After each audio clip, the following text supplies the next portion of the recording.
Swastiastu. Halo teman-teman, perkenalkan nama saya Niko Marnis, nomor absen 21 dari kelas 11 Bahasa 1. Pada kesempatan kali ini saya akan memaparkan tentang pewarisan budaya. Jadi disimak baik-baik ya. Nah, pertama-tama adalah pengertian dari pewarisan budaya. Apa sih yang dimaksud dengan pewarisan budaya? Nah, jadi pewarisan budaya itu secara singkatnya adalah suatu perbuatan atau suatu proses cara mewarisi budaya masyarakatnya. Nah, kalau kita telusuri lebih dalam, pewarisan budaya itu adalah suatu proses peralihan nilai-nilai dan norma-norma yang dilakukan dan diberikan melalui pembelajaran oleh generasi tua ke generasi muda. Nah, yang selanjutnya kita beralih ke proses pewarisan budaya. Proses pewarisan budaya itu ada 4. Yang pertama ada internalisasi, yang kedua ada adaptasi, yang ketiga ada sosialisasi, dan yang keempat ada enkulturasi. Nah, kita akan bahas satu-satu.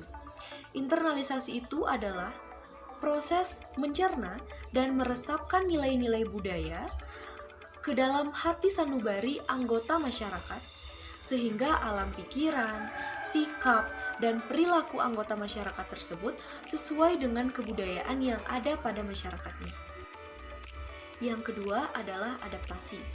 Nah, adaptasi ini adalah suatu proses yang dilakukan oleh individu untuk menyesuaikan diri dengan lingkungannya melalui proses pembelajaran dan pertukaran komunikatif hingga dirinya itu merasa nyaman di lingkungan tersebut.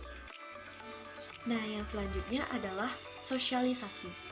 Sosialisasi itu adalah proses seorang individu belajar berinteraksi dengan sesamanya dalam suatu lingkungan masyarakat, sehingga kebudayaan dalam lingkungan masyarakat tersebut dapat diwariskan.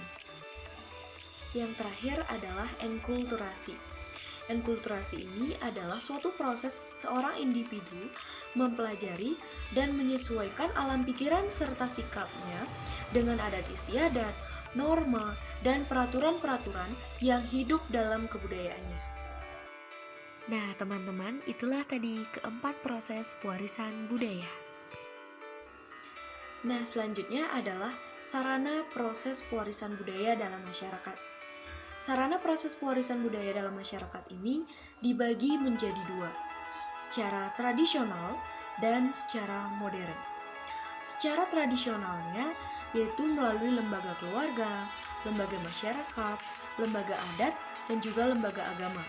Kalau secara modern itu melalui sekolah atau pendidikan, melalui media massa, melalui bidang politik, bidang organisasi atau kelompok sosial, dan terakhir melalui bidang perekonomian.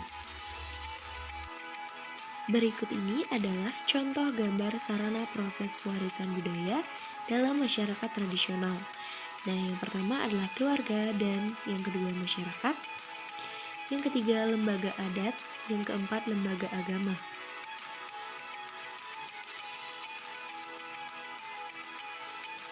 Kemudian, ini adalah contoh gambar sarana proses pewarisan budaya dalam masyarakat modern. Yang pertama adalah sekolah atau pendidikan, yang kedua media massa. Yang ketiga adalah organisasi sosial, yang keempat adalah bidang politik.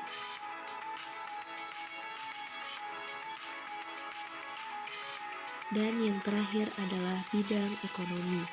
Nah, itulah sarana proses pewarisan budaya. Alih ke tujuan pewarisan budaya.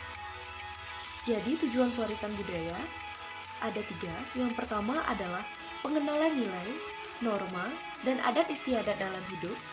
Yang kedua, terciptanya keadaan yang tentram, damai, harmonis dalam masyarakat.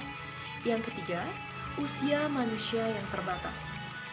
Nah, kesimpulannya, tujuan dari pewarisan budaya itu adalah membentuk sikap dan perilaku warga masyarakat agar sesuai dengan budaya masyarakatnya. Nah, itulah tujuan dari pewarisan budaya. Nah, sekian materi yang dapat saya sampaikan. Jikalau ada salah kata, saya mohon maaf dan permaklumannya. Om Santi Santi Santi Om.